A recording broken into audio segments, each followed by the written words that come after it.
as we come together to discuss an important initiative focused on improving safety on Maine's roads.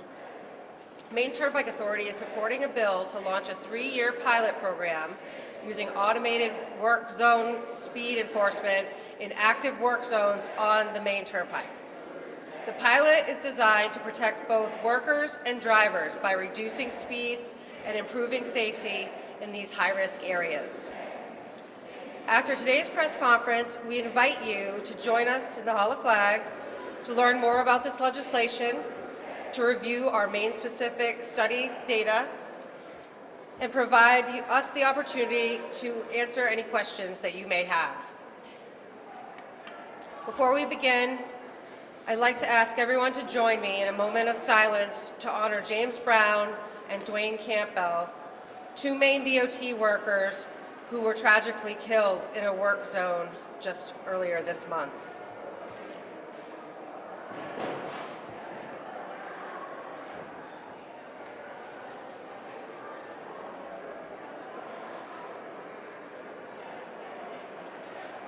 Thank you. This heartbreaking loss of our colleagues at Maine DOT is a powerful reminder of why safety must be at the forefront of this legislation and why there is an urgent need for action. We have several speakers with us here today who will share their perspectives on why this bill matters, why now, and the impact it can have to save lives. Speaking today, we welcome Dale Dowdy, Acting Maine DOT Commissioner, for a little bit longer. Kelly Flagg, representing AGC, Associated General Contractors. Senator Brad Farron and Representative Lydia Crafts, both sponsors of the bill. And Executive Director of the Maine Turnpike Authority, Andre Briere. Each of our speakers will share brief remarks, and after their comments today, the speakers, as well as other representatives, including someone from the Maine State Police, will be here at the front and available to answer any questions or provide individual interviews. So, with that, please help me in welcoming our first speaker, Dale Dowdy.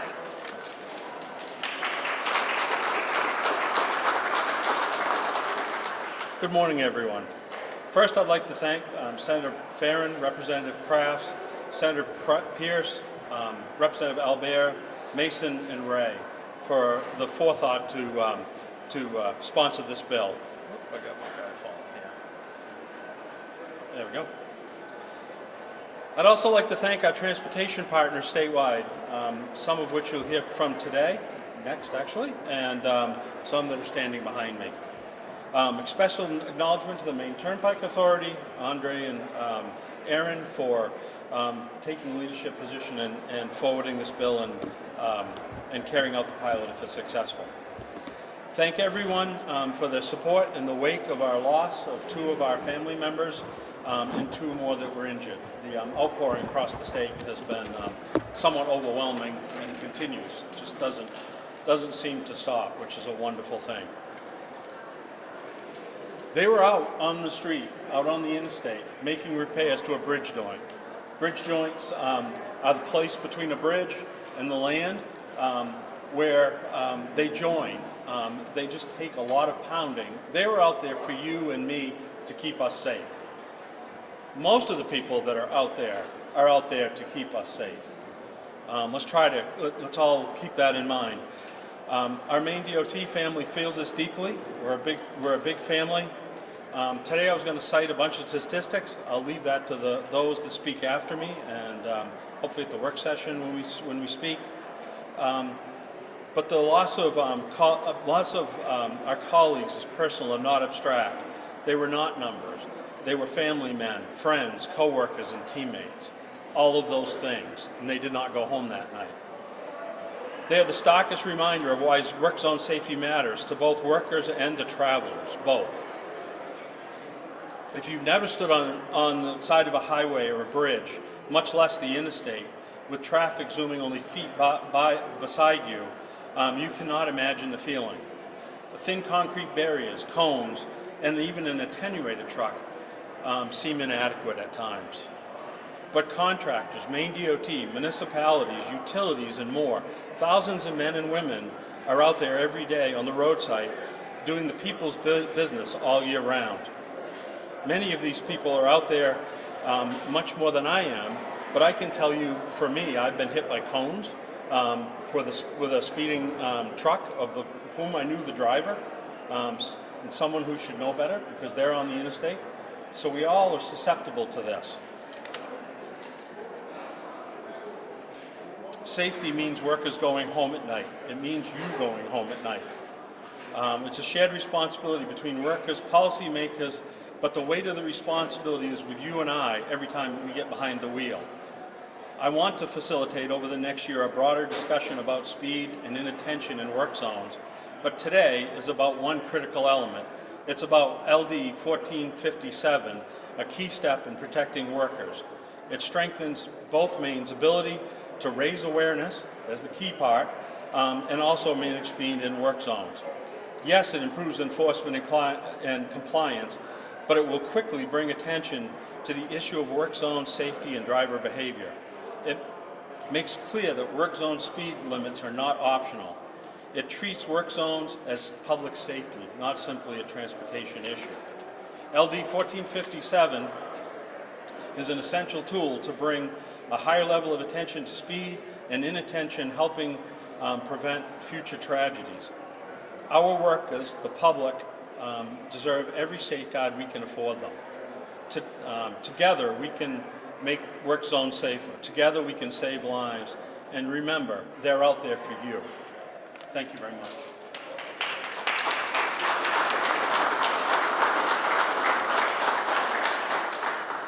Good morning, everyone. Thank you so much for being here. I'm Kelly Flagg, the Executive Director of the Associated General Contractors of Maine. I represent the brave men and women who are standing behind me today. We're here to talk about something that should never be controversial, keeping the people who are standing behind me and their co-workers safe. Every day across Maine, construction crews are out on our roads and bridges, repairing pavement, replacing guardrails, improving drainage, and doing the work that keeps our state transportation system functioning. These aren't abstract projects. These aren't abstract people.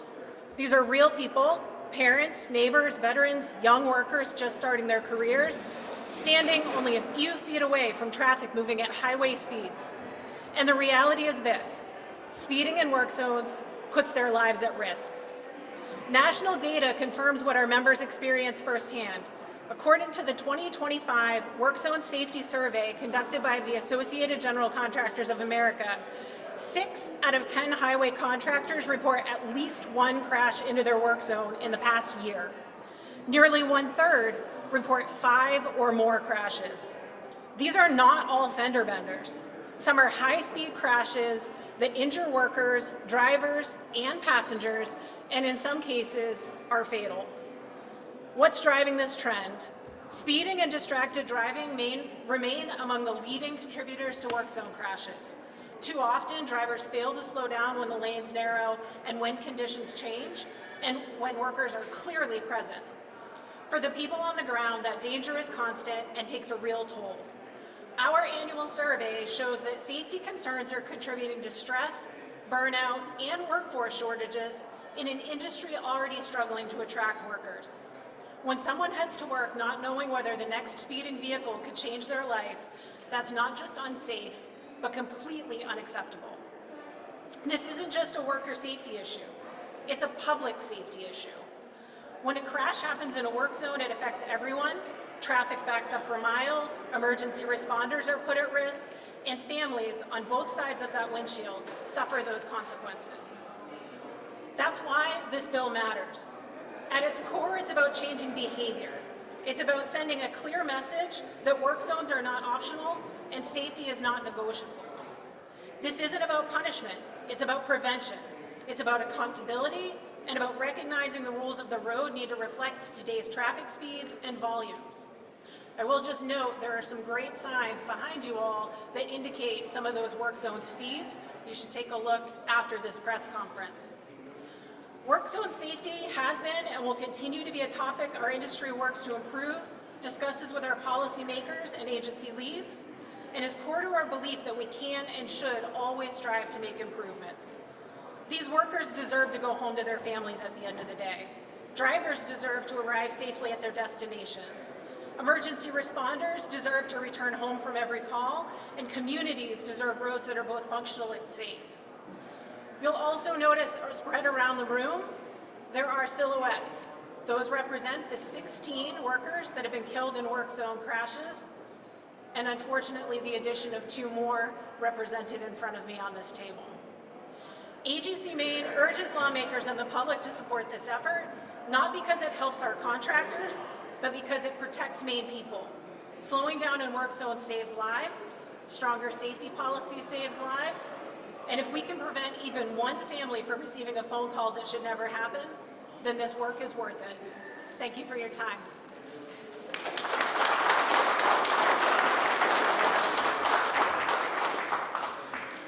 Good morning, everybody. I'm Senator Brad Farron, and thank you for being here today.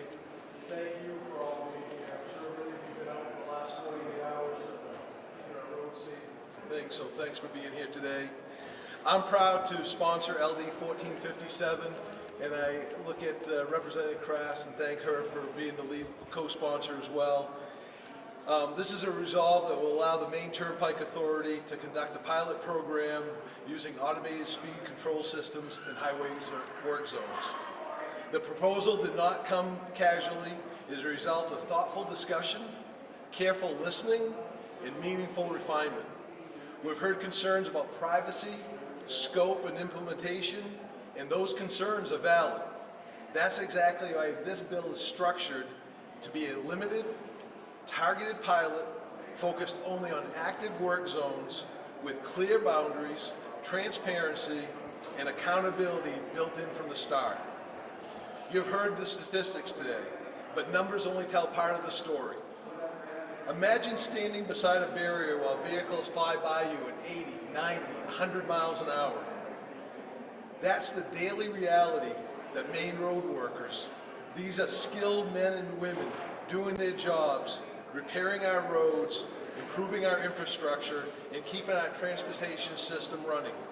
We cannot keep asking them to risk their lives, to accept life-threatening risks because drivers don't slow down or don't pay attention. A mentor of mine and former colleague, former Secretary of State and Chairman of the Transportation Committee when I was a member, Bill Diamond, always said, driving is a privilege, it's not a right. And people aren't paying attention. You can see what's going on around us recently in Waterville. And that's where we need to step in and pass this common sense legislation. This bill is not about enforcement. It's not about surveillance. It's about addressing one of the most dangerous environments on our roadways with a proven tool that encourages safe driving behavior exactly where it is needed. Safety has always been and must remain a bipartisan issue. Protecting people on our roads isn't about party affiliation or ideology. It's a shared responsibility. Every one of us represents constituents who travel through these work zones, depend on safe infrastructure, and support and expect to take reasonable steps to prevent tragedies that we know are preventable. Maine has a long tradition of bipartisan cooperation on transportation policy. Time and time again, real progress has come when we work together with mutual respect and a common goal. Work zone safety is one of those issues that reminds us what truly unites us, protecting workers, preventing crashes, and making sure families, both drivers and road crews, make it home safely at the end of each day. As we move forward to this session, I'm encouraged by the willingness on all sides to keep working together to get this right. Because at the end of the day, this is about something simple and fundamental. Everyone deserves to go home safely, every day, everyone. Thank you for being here today.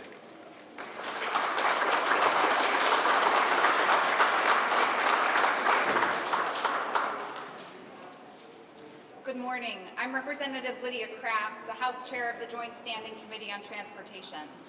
I'm grateful to be here, joined by leaders from the Department of Transportation, the Maine Turnpike Authority, and Associated General Contractors of Maine, and my colleague, Senator Farren. This group represents something important: a shared responsibility for safety on Maine's roads and a shared commitment to solving problems together. The Transportation Committee, as Senator Farren mentioned, has worked in a strongly bipartisan way to address real transportation challenges. Whether it's infrastructure investment, highway funding, or safety policy, we've proven that when it comes to transportation, Maine lawmakers can and do work across party lines. Work zone safety is one of these issues. In September, I had the opportunity to attend a work zone tour on the Maine Turnpike alongside Maine DOT, Turnpike officials, and construction professionals. Standing there next to Maine's busiest highway, you don't need statistics to understand the risk. You feel it. Traffic is fast, space is tight, and the people doing the work are exposed every single day. That experience has stayed with me. It reinforced what many of us already knew. Work zones are not just construction sites, they are active workplaces, and the people in them deserve the same expectation of safety as anyone else on the job. Our committee has consistently worked to support highway and work zone safety, building on past efforts to improve signage, visibility, enforcement tools, and public awareness. This bill is part of that continuum, not a radical step, but a thoughtful one.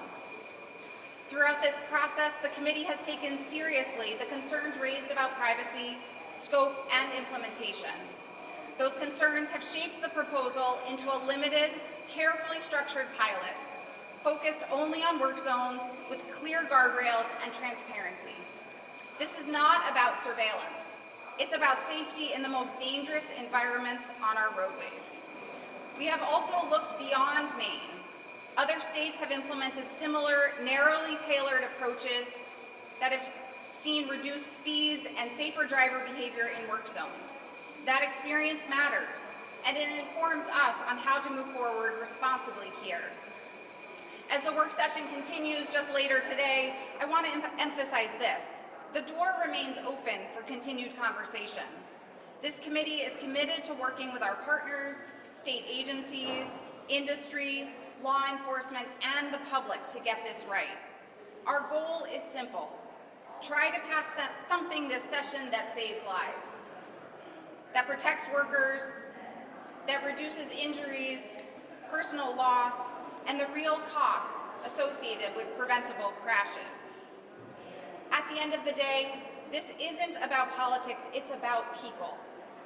It's about making sure that the men and women fixing our roads and the families driving through those work zones all make it home safely. That's work worth doing, and we'll continue to do it together. Thank you.